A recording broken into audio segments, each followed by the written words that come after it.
talking about the two-state solution is unfortunately a waste of time and playing into the hands of the occupation. Because everyone says two-state solution, but not now. As if time is not working, and time worked. And what was achievable 20 years ago is not achievable anymore. And I think, genuinely and frankly, that we should change the discourse and we should start to talk about one democracy between the river and the sea. Israel is controlling the whole land from the river to the sea. It is a one state.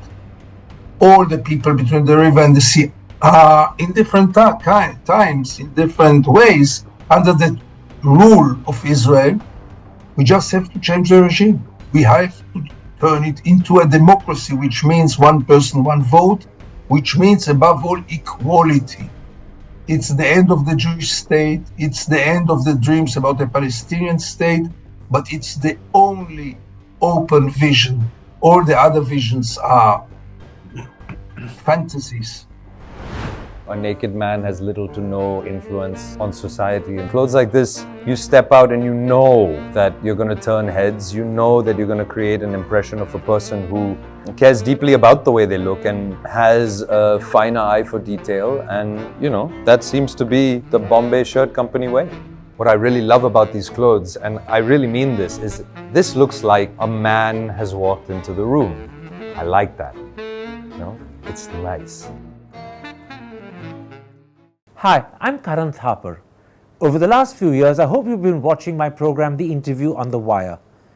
During that period, I've interviewed doctors, politicians, businessmen, scientists, authors, and even the occasional Nobel laureate. For me, it's been exciting. I hope it's been enjoyable for you.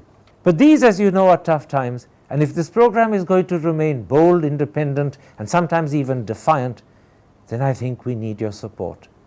At the end of the day, it's a truism, but editorial independence is best defended by the viewers. So if you would like this program to remain the way it is, forthright, outspoken, and interesting, then would you consider supporting us? All you have to do is to click on the description at the bottom. But more than anything else, I hope you will continue to watch the interview. Your viewership means an awful lot to me.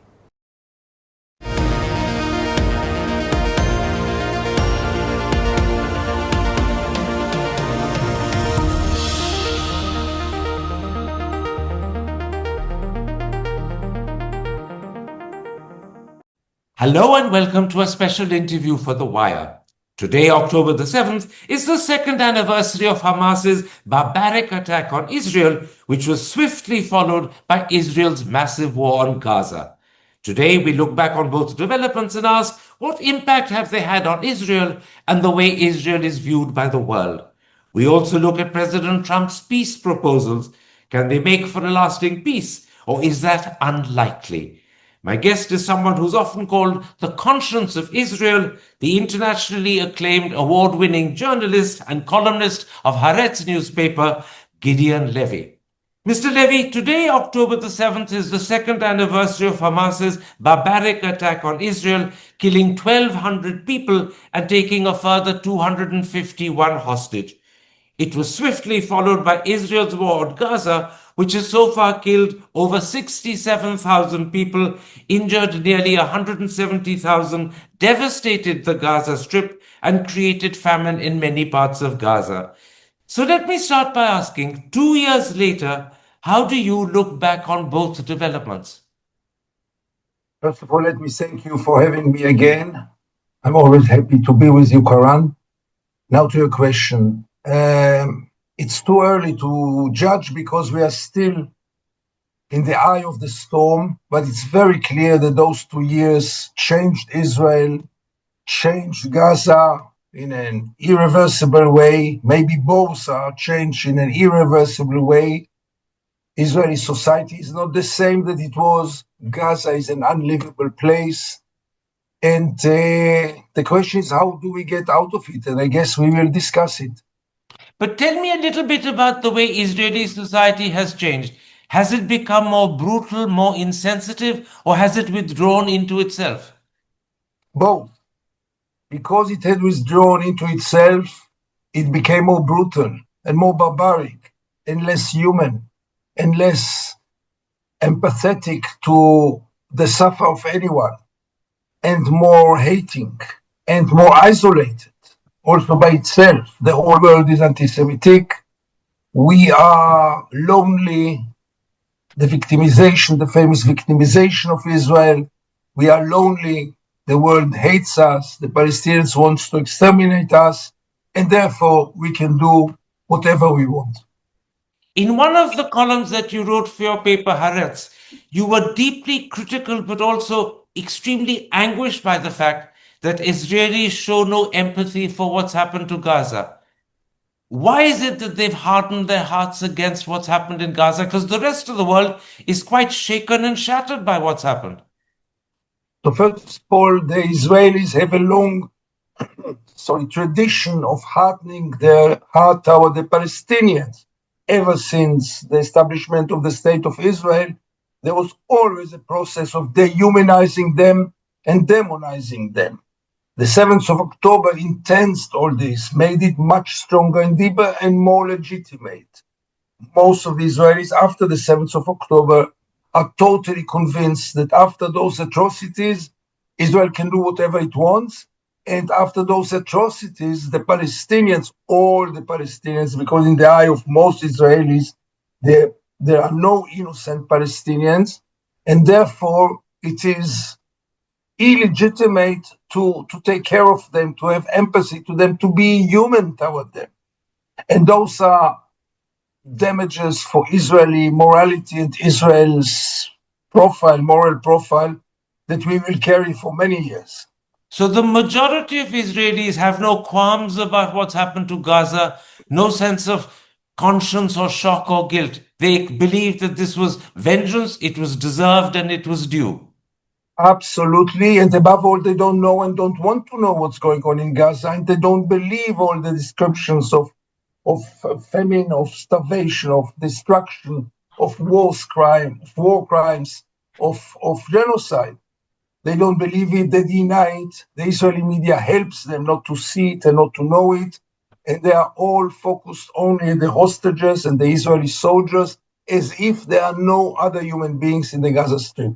In which case, how do Israelis respond when world-famous Israeli historians like Avi Shlaim, Omar Bartov, Ilan Pape, as well as independent United Nations appointed committees believe Israel is guilty of genocide?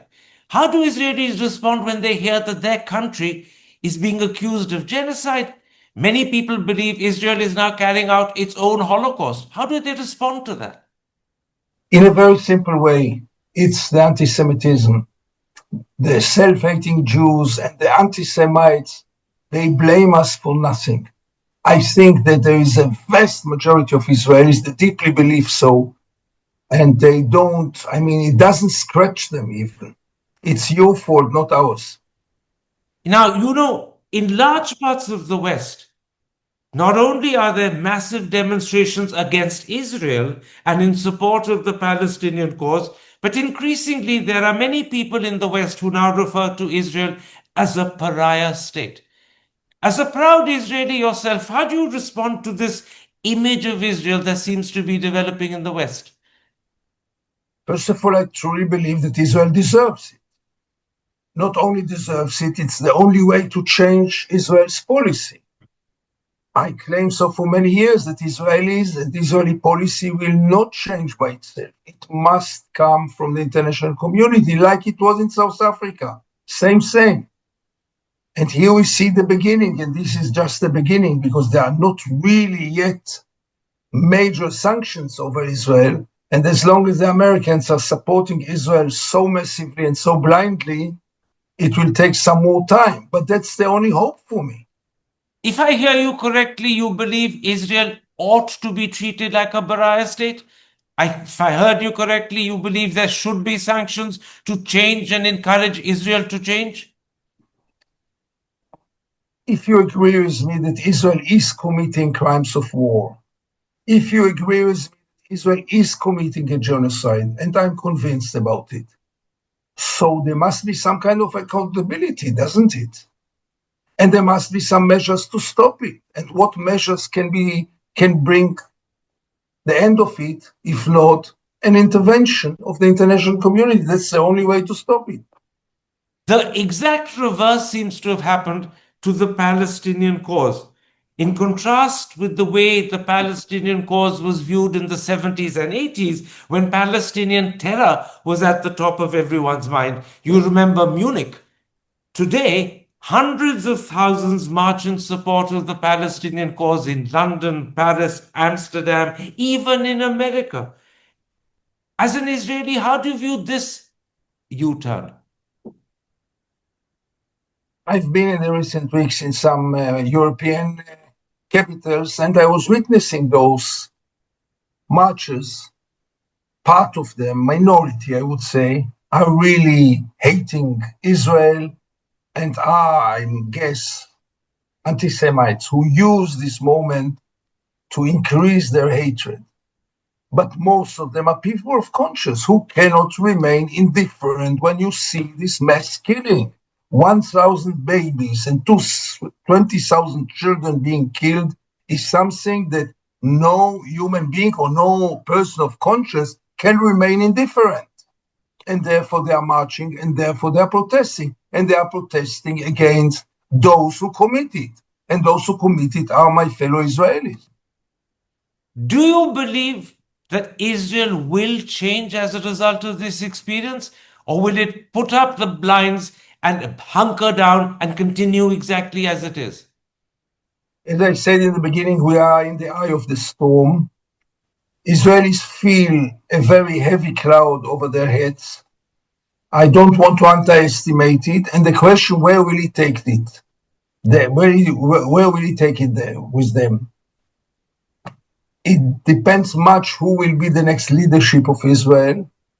It depends much how will it end, because we are not ended now, not yet.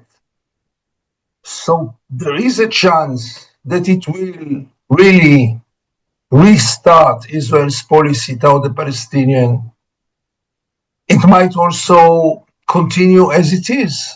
It's very hard to tell right now. There is a hope that Israel will change after this horrible trauma. There is also a danger that Israel will become even more nationalistic and more militaristic and believe even more only on the sword and nothing but the sword. So this is a potential turning point, and Israel could go either way. Absolutely. Against this background, Mr. Levy, let's come to President Trump's 20-point peace proposals, which he made public on Monday evening. Which he made public on Monday evening of last week. They may well lead to the return of the hostages in exchange for Palestinian prisoners, but can they really make for a lasting peace? Or is that, in the present circumstances, unlikely? It's totally unlikely, because the plan itself is an unlike plan, if you wish. It doesn't get into details. There is no timetable. There are no explanations. Who is going to run Gaza exactly? I mean, I don't see Tony Blair running Gaza, with all the respect to Tony Blair. I don't want to see colonialism back, because what is it that Tony Blair and all kinds of Europeans will run Gaza? That's the return of colonialism in the back door. Not they should run Gaza, with all the respect. The Palestinians should run Gaza. So, and I don't see it happening. I mean, it's even not practical. What does Tony Blair know about Gaza? How can he run Gaza, really? I mean, it is so ridiculous. But maybe out of this lack of solution, something will emerge. Right now, I think that the first stage will be implemented because of the massive pressure of President Trump. And then we'll find ourselves again in a no return way, continuing the war even. I don't see the solution. I don't see the light yet. So when you say that you believe the first stage will happen under the enormous pressure that President Trump is bringing to bear, you're suggesting that in fact Hamas will agree to return the hostages, and Hamas may also agree to something it's accepted, a transitional, technocratic, apolitical Palestinian government. Is that what you see as the first stage? I just see the return of the hostages and the release of the hundreds and hundreds of Palestinian prisoners. Not much more than this. How serious a weakness is it? How serious a stumbling block is it that Hamas so far has not clearly agreed to disband itself? It certainly hasn't clearly agreed to disarm. How much of a hole in the peace plan does that leave? It has a big hole. Hamas will not agree to dismantle itself totally.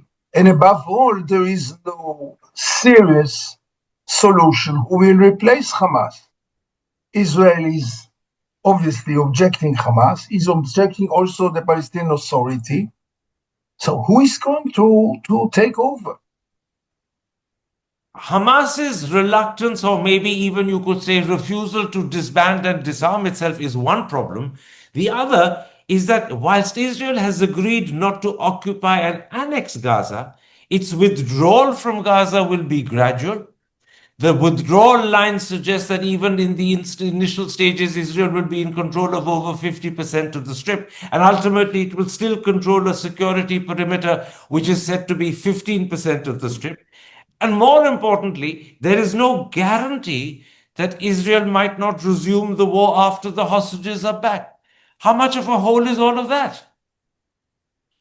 You named it exactly. This guarantees that the problem will continue to bleed. This guarantees that there will be no peace. This guarantees that the war is not over.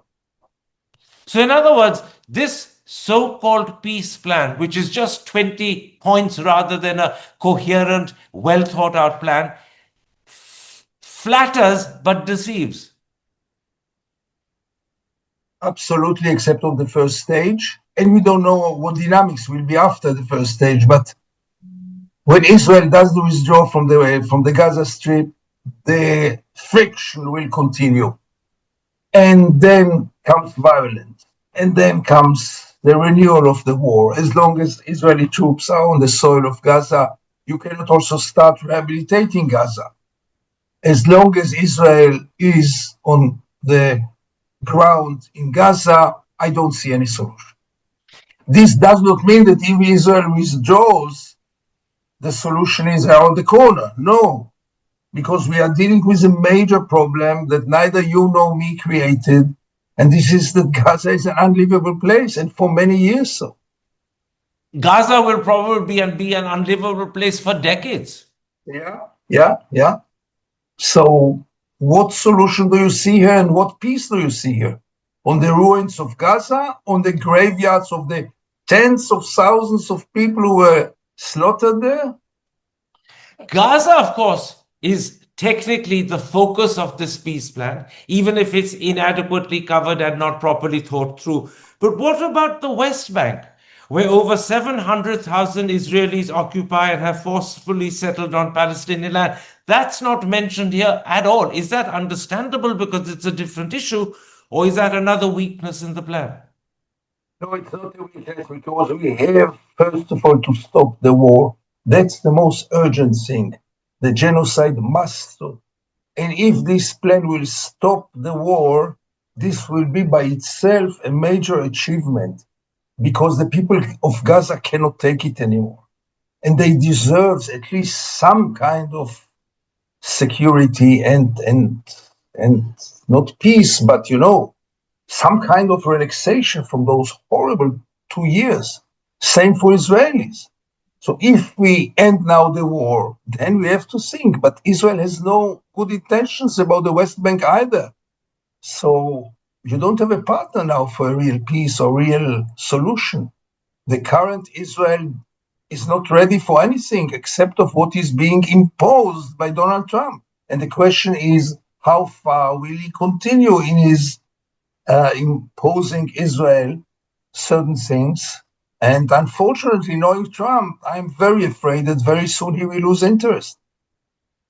The key question that doesn't seem to be adequately covered at all is Palestinian self-determination, excuse me, and Palestinian statehood.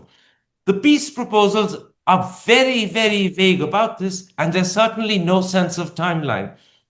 On the other hand, Netanyahu, shortly after the peace proposals were made public, has in an Instagram post said that he is absolutely not going to agree to Palestinian statehood. That is, of course, for many the key issue. Where does it stand? It is totally off the table. It is right now totally far-fetched. Not only Israel has no intention, by the way, Israel never had an intention to create a viable Palestinian state, to enable a viable Palestinian state. Never. There were all kinds of ideas. None of them spoke about this Palestinian state as a state with equal rights to Israel. So we are far, far, far away. And it's even not the time to discuss it, because let us just deal now with stopping the genocide. If there will be an American president or a devoted international community who will really wish to put an end to the core issues, not to the war, but to the core issues, then they might change reality. But for this, you need a very devoted American president and a very devoted international community, which I don't see. You certainly don't have a very devoted American president prepared to pursue a Palestinian state in Trump, do you? Absolutely. And I don't see Israel accepting any step toward a state. And without America and Israel, there's no way to impose it. Let me put the Trump peace plan to one side. I'm talking to someone who I described deliberately as the conscience of Israel. Millions, both within your country and outside, read you and stand by what you say. How do you personally believe the Palestinian issue should be solved? Is a two-state solution still a credible option after everything that's happened? Or do we need to start thinking differently? Unfortunately, this train left the station. The train of the two-state solution left the station once the Jewish settlers took over, practically, physically, the West Bank, and they took it over. If you travel, especially in the last 2 years, when under the cover of the war in Gaza, they did horrible things, from pogroms to stealing tens of thousands of acres of land. And now we're facing a new reality. I don't see any room for a Palestinian state. And I keep on saying it for long now. Talking about the two-state solution is unfortunately a waste of time and playing into the hands of the occupation. Because everyone says two-state solution, but not now. As if time is not working, and time worked. And what was achievable 20 years ago is not achievable anymore. And I think, genuinely and frankly, that we should change the discourse and we should start to talk about one democracy between the river and the sea. Israel is controlling the whole land from the river to the sea. It is a one state. All the people between the river and the sea are in different times, in different ways, under the rule of Israel. We just have to change the regime. We have to turn it into a democracy, which means one person, one vote, which means above all equality. It's the end of the Jewish state. It's the end of the dreams about a Palestinian state, but it's the only open vision. All the other visions are fantasies. And the other alternative is obviously to keep things as they are, namely an apartheid state forever. Your vision of a one-state solution, a democracy with equality, where Arabs and Jews, where Israelis and Palestinians live as equal citizens, is a very radical solution. How many of your countrymen would support it? Right now, no. None, or almost none. By the way, Palestinians are many, many more. But those things, look, I remember my first visit in South Africa. where I realized, I mean, in the new South Africa, in the free South Africa, when I realized that the unthinkable should be discussed. What was unthinkable in South Africa yesterday is today a reality, not a very promising one, very, very problematic, but more just. We have to start to talk about it. I have no illusions about the one-state solution, but that's the only vision which is realistic in a way. We are living in a one state. It's not that we are not living in a one state. We lie ourselves because we say that we are living in a Jewish state and they live in the Palestinian Authority. That's a huge lie. We all live in one state. The only problem is that we are not equal. And this can change many paradigms, but it's a long way to go. You have to start it once. Tell me, would Palestinian dreams be fulfilled with a one-state solution where they're equal, where there's democracy, where they're treated the same as Jews, or would it be belied? Both peoples will have to give up some of their dreams. The dream of many Israelis to have a pure Jewish state will also not be implemented. The dreams of a Palestinian for self-determination will be implemented within the framework of a binational state. Yes. Don't forget they don't have citizenship today. The first time in history they will have citizenship. Some of their dreams will become true, some not. Some of our dreams will become true, some not. Tell me something, and this is perhaps my last question. Are there political voices in Israel that are prepared to stand up for what you're talking about? Are there leading politicians who are prepared to stick their necks out and say, no, the two-state solution train left the station a long time ago. We now need to think of a one-state, equal, democratic solution for both Palestinians and Jews? Very, very few, very, very marginal. But I'll tell you more than this. There is a vast majority in Israel which opposes the two-state solution. There was a vote in the Israeli parliament a few months ago when all the opposition was against the two-state solution, not to speak about the government. Only the Palestinian parties voted for a two-state solution. So it's not like the majority of Israelis are in favor of two-state solution and I come and speak about the one-state solution. Not at all. The majority of Israelis are in favor of continuing the apartheid forever. That's the truth. They wouldn't say it so, but that's the real meaning of what they mean. Apartheid and wars forever. And I think someone has also to suggest something more promising. When you look at South Africa, it was the presence, the personality, the charisma, the influence of Nelson Mandela that made that transition from apartheid to what was considered unrealistic and unwanted possible. And maybe his presidency gave it a promising start. Is there a Mandela-like figure in Israel or amongst the Palestinians? I don't think we should compare. Mandela was one in history, even not one in his generation, but one in history. And sitting and waiting for another Mandela to be born might be really waiting for Godot, waiting for a Messiah. He's not around. There is a kind of Mandela in Israel's jail, Marwan Barghouti. The Israelis have no intention to release him. And he's aging. And I don't know how is he after 20 years in Israeli jail. But in any case, you need a Mandela in the Israeli side. And this for sure I don't see. But, we are speaking now about long-term processes. Maybe he is born now. Maybe he will grow now. I don't know. But let's not wait for a Mandela. Let's start to talk about it. My last question. Will you and I, we're both in our 70s, will we live to see a satisfactory solution to this problem? Or do you think it's unlikely to happen in our lifetime? You will see, I will not, because there is an age difference between us, unlikely what you said. I will not see it. No, it is too far away. So does that make you an optimist or a pessimist? What do you think? A pessimist. Absolutely.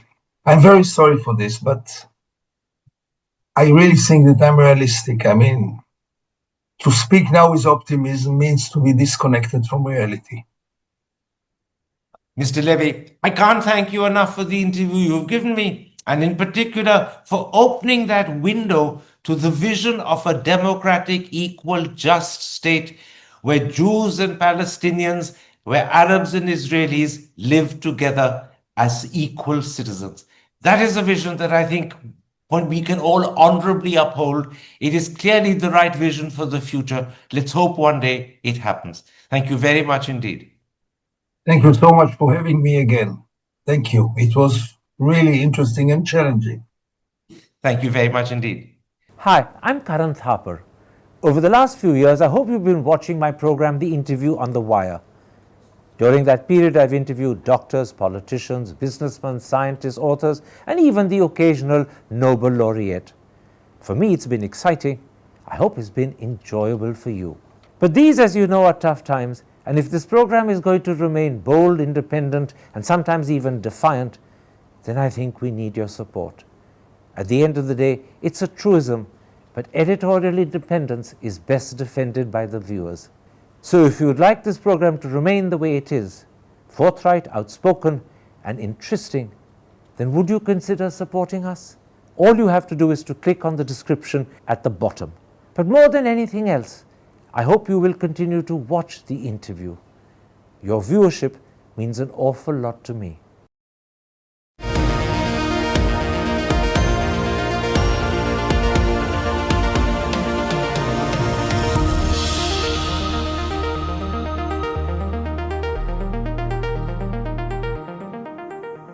A naked man has little to no influence on society. In clothes like this, you step out and you know that you're going to turn heads. You know that you're going to create an impression of a person who cares deeply about the way they look and has a finer eye for detail. And, you know, that seems to be the Bombay Shirt Company way. What I really love about these clothes, and I really mean this, is this looks like a man has walked into the room. I like that. You know, it's nice.